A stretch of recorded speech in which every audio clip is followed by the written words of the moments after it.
Kembali lagi ke channel saya. Dalam video kali ini saya ingin membahas salah satu materi yang ada di Makesta, yaitu materi kepemimpinan.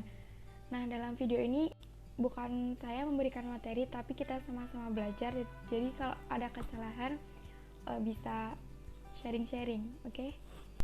Nah, dalam materi kepemimpinan ini saya bagi menjadi 4 subbab pembahasan, yaitu yang pertama ada pengertian kepemimpinan, yang kedua ada judul kepemimpinan, yang ketiga ada macam-macam dan tipe kepemimpinan, dan yang terakhir ada karakteristik kepemimpinan. Nah, penjelasan ini saya ambil dari buku Makesta saya dan buku Saku Kader yang barusan saya dapat dari Lakmut. Nah, langsung saja untuk materi yang pertama, yaitu pengertian kepemimpinan. Apa sih kepemimpinan? Nah, kebanyakan orang tuh setelah mendengar kata kepemimpinan, mereka itu pasti yang ada di pikiran mereka itu seorang pemimpin. Nah, padahal kepemimpinan dan pemimpin itu merupakan dua hal yang berbeda, tetapi mereka masih saling berkaitan. Terus, apa sih kepemimpinan dan apa itu pemimpin? Nah, jadi kepemimpinan adalah kemampuan yang ada dalam diri seseorang dan mencakup sifat-sifat seperti kepribadian, kesanggupan, dan kemampuan orang tersebut dalam mempengaruhi orang lain, anggotanya atau pengikut dia agar mau mencapai tujuan bersama yang sesuai dengan keputusan seorang pemimpin atau orang tersebut. Nah, terus apa itu pemimpin? Nah, pemimpin itu adalah orang yang memimpin anggota-anggotanya. Jadi, perbedaannya kepemimpinan dan pemimpin adalah kalau kepemimpinan itu adalah kemampuan atau cara orang tersebut dalam mempengaruhi anggotanya, sedangkan pemimpin adalah orang tersebut. Nah, materi yang kedua yaitu tujuan kepemimpinan. Saya ingin membahas dua tujuan kepemimpinan, yaitu yang pertama mencapai tujuan dan yang kedua yaitu memotivasi orang lain. Pertama, mencapai tujuan. Nah, kepemimpinan ini sangat dibutuhkan dalam suatu organisasi agar tujuan dalam organisasi tersebut dapat tercapai. Bayangkan aja kalau nggak ada seorang pemimpin. Nah, gimana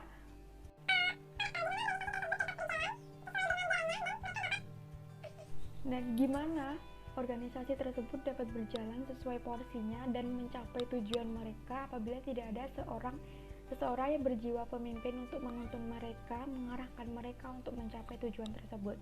Nah, itulah fungsi kepemimpinan untuk mencapai tujuan. Yang kedua yaitu memotivasi orang lain. Motivasi orang lain agar bisa melakukan sebuah hal dengan baik dan memaksimalkan kemampuan. Dimana kalau ada anggota yang nggak punya pemimpin, pasti mereka tuh nggak punya rasa semangat untuk berpacu ke depannya. Terus mereka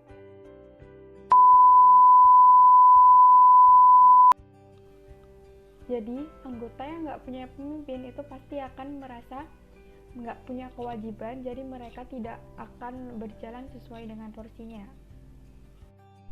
Nah, materi ketiga yang akan saya bahas yaitu macam-macam dan tipe kepemimpinan.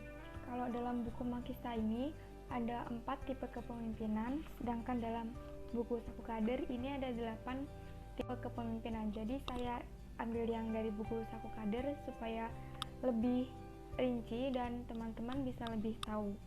Nah, 8 itu apa aja? Yang pertama, kepemimpinan demokratis, yang kedua, kepemimpinan otoriter, yang ketiga, kepemimpinan delegatif, yang keempat, kepemimpinan strategis, yang kelima, kepemimpinan transaksional, yang keenam, kepemimpinan transformasional, yang ketujuh, kepemimpinan karismatik, yang kedelapan, kepemimpinan birokrasi.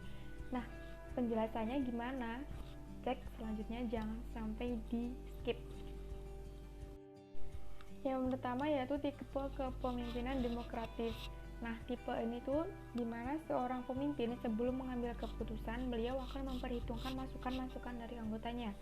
Seperti contohnya kalau lagi musyawarah, terus anggota-anggotanya tuh memberi masukan pada pemimpin ini. Nah, sebelum pemimpin ini tuh ngambil keputusan enaknya gimana, nah beliau ini mempertimbangkan masukan dari si A, si B, si C, dan sebagainya. Nah, terus kalau udah sepakat, baru si pemimpin ini akan memberikan keputusan. Yang kedua yaitu kepemimpinan otoriter, di mana kepemimpinan ini adalah lawan dari kepemimpinan demokratis. Pemimpin yang memiliki jiwa kepemimpinan otoriter beliau akan lebih cenderung mengambil keputusan tanpa memperhitungkan masukan dari anggotanya. Jadi kalau dia ingin mengambil keputusannya, langsung mengambil keputusan tanpa melihat dampak untuk anggotanya atau untuk orang lain. Nah, yang ketiga yaitu tipe kepemimpinan delegatif, di mana gaya kepemimpinan ini adalah seseorang pemimpin memberikan otoritas kepada tim yang dipimpinnya untuk menyelesaikan tugas dan tanggung jawabnya. Jadi pemimpin ini pun mempercayakan tugas dan kewajibannya kepada anggotanya. Nah, tipe kepemimpinan kayak gini tuh bisa membentuk kerjasama anggotanya, tetapi masih membutuhkan pengawasan dari seorang pemimpin.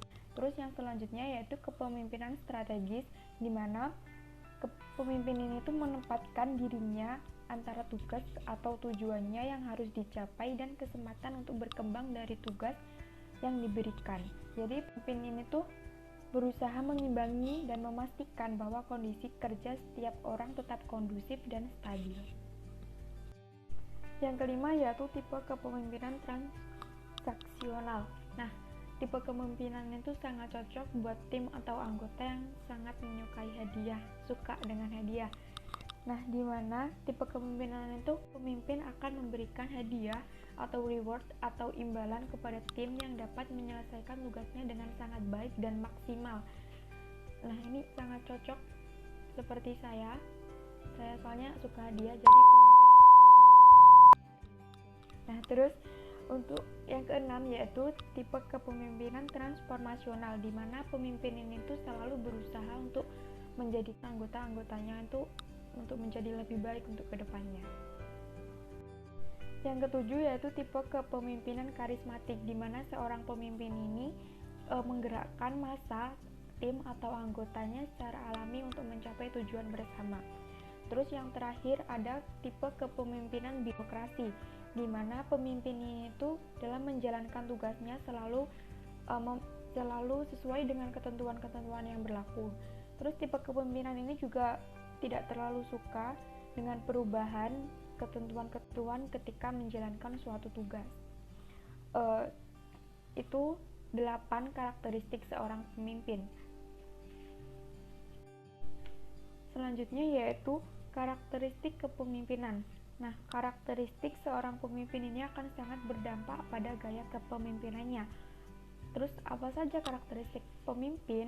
Yang pertama yaitu pemimpin itu harus cerdas, yang kedua dapat dipercaya, yang ketiga yaitu integritas. Integritas adalah komitmen yang dimiliki seseorang dalam mengambil sikap secara konsisten. Terus yang keempat yaitu pemimpin harus memiliki kemampuan komunikasi yang baik.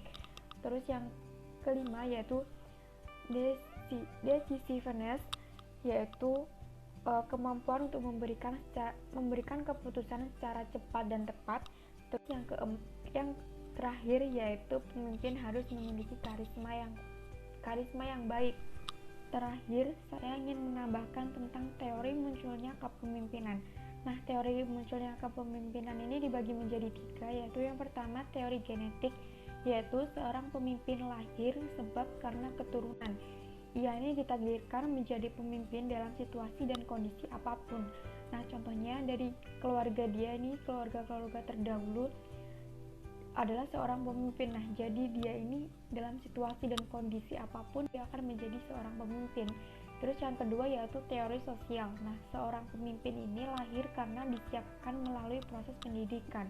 Meskipun orang ini kurang berbakat menjadi pemimpin, tapi dia terus belajar sehingga dia memiliki kemampuan untuk menjadi seorang pemimpin. Nah, terus yang ketiga yaitu teori ekologi, di mana seorang pemimpin ini dari lahir sudah memiliki bakat menjadi pemimpin dan dia terus mengasah bakat tersebut hingga dia menjadi seorang pemimpin. Oke, cukup sekian dari saya. Terima kasih udah menonton sampai akhir. Semoga bermanfaat. Jangan lupa like, komen, dan subscribe. Oke, cukup sekian. Wassalamualaikum warahmatullahi wabarakatuh.